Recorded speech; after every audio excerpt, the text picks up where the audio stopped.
Hi everybody, I'm Kyle and I'm here with Will today, and we're going to be talking about classic corals versus trending corals.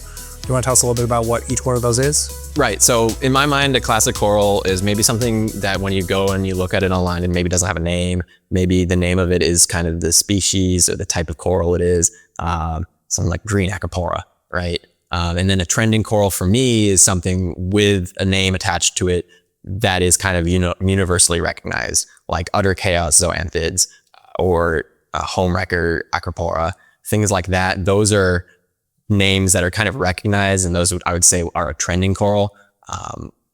Personally, I'm a fan of the trending corals. They're pretty cool looking, but they do come with a price tag, right? Yeah, the price tag, but they do pack a lot of punch individually, which I think is really cool. Right. So there's kind of like a balance for me. If your tank is just full of trending corals, I think it gets a little lost. Like nothing really pops out quite as well as it does when you have a nice balance where you have a couple of just those classic like soft corals that really balance out and mellow out the rest of the tank so that that coral can really shine. And if you like spend $300 on a frag, I want it to shine. I don't want it to just blend in with the rest of them, right? Yeah, exactly. I think some corals maybe less bright colors or more considered common corals to fill in the space. Something like a neon green frog spawn is not a dull coral by any means. No. But most people would still kind of consider it a filler coral, right? Because green is a very common color. The other corals will pop against it. So it's a great filler coral and more common. Something like a war pink scolemia or an apple scolemia, something like that is going to be more of a centerpiece. Yeah. But if you have 100 of them, which one's the centerpiece, right? There's not really a great centerpiece. So having a proper composition, a mix of the two is I think pretty important for an overall aesthetic. Yeah. So I think there's pros and cons to both. I think trending corals really get people's attention. I think it's a great way to help fund and facilitate some aquaculture opportunities. Because honestly, if we're not buying the aquaculture corals, there is no incentive to continue aquaculturing them. So I think some trending corals do have merit, but I think it is a double-edged sword because then that kind of propagates people to then go find more wild corals, right? Which can be a little bit of an issue, right? Especially if they're not like ethically sourced and handle this throughout the supply chain. But trending corals do kind of offer that way to offset all those classic old-time corals that are a little bit more bland. So if you're looking at some old-time like Oregon tort, it's not the most popular coral out there anymore. Right. It used to be huge back in like when I first started, probably like 15 years ago. It used to be super popular, but I still think there's nothing else that can beat it. And as far as like how blue it is, right? Even to this day, granted, we have a lot of blue light, so you're not going to see it very well, but I think it's a great classic coral. But if you go to like tenuous, like 5 years ago, those things were crazy expensive, no matter what variety you're looking at. Yep.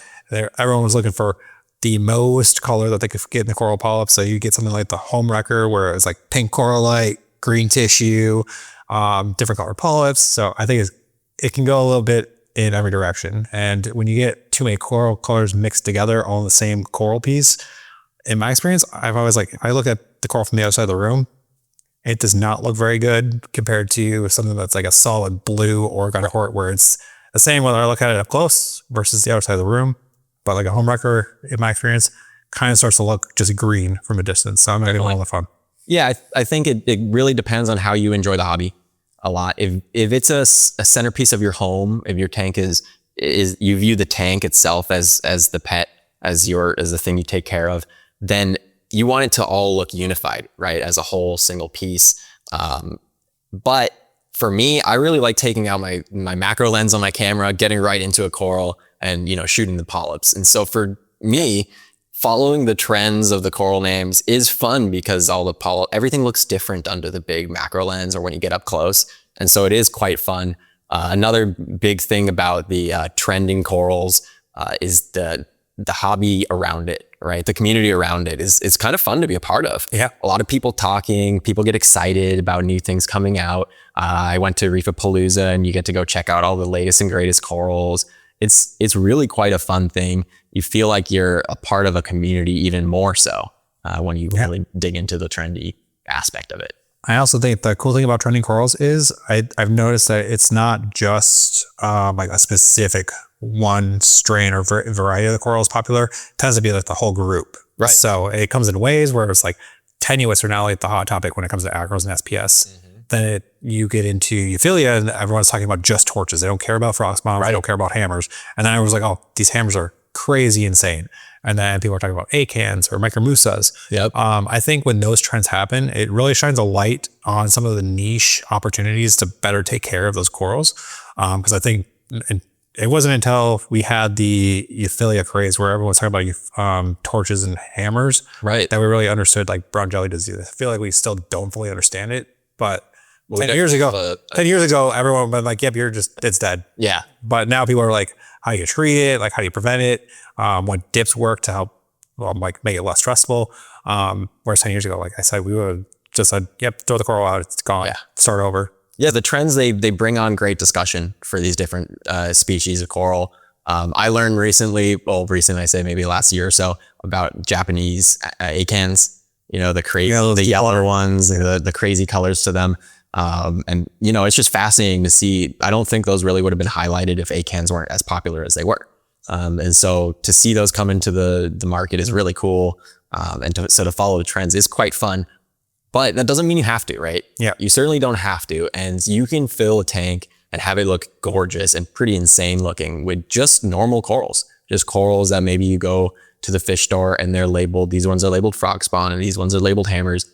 You can absolutely have a very stunning tank with just those. I think it's really funny that you say that because there's someone on Instagram that I absolutely love seeing their tank. I think it's like Spess Reef. I think he's over in Europe, but his tank is primarily just trumpet corals. Right. He's got like 2 different color varieties and the tank just looks amazing and they're giant colonies.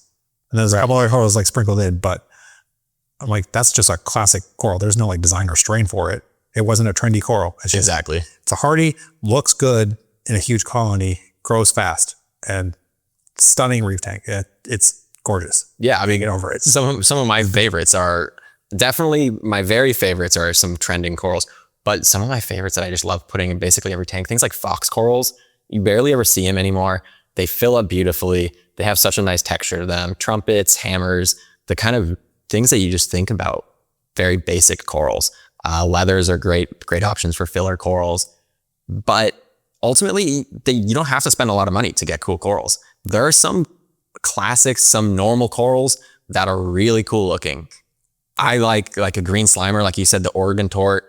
There's some really crazy looking corals. Yeah, and I think that I really want to see a trend with softies come back. Definitely. I am really looking forward to trying to find a scleronephthia. Okay. A true one where they're photosynthetic. Yep. But they're a little bit different than your standard like green nephthia or the pink nephthia. They got some yellows and some other unique color combinations that I really want to see, but no one ever is interested in softies. So I can't like find a good place to get them. Yeah, I recently picked up a whole bunch of Fiji soft corals, and that was one of my favorite days of the year, I think, because I was picking up a ton of them. But they're hard to find, and I think it's really like we were talking about the trends, right? If it's not trending, importers aren't bringing them in, breeders aren't breeding them. So, you got to watch the trends and see it ebb and flow. Like it used to be very easy to find some crazy scullies, and now they're not as common. Same thing with acantastrias. But for example, clams are super common now. Yeah. Maybe 5 years ago you would have had trouble finding one, and now you can find them in every store, captive bred, wild, any color imaginable. Yeah. Clams are crazy, but I think softies should start trending, in my opinion. They're not. No, I wish they were. They're definitely. My whole tank at home is softie corals, so I wish they were trending so I could get more variety. But I'm basically full already. But that doesn't stop me. Yeah. So I think there's a good mix, and I don't have anything else to add here today to this topic. I think we nailed it. Trending versus classic corals. Yeah.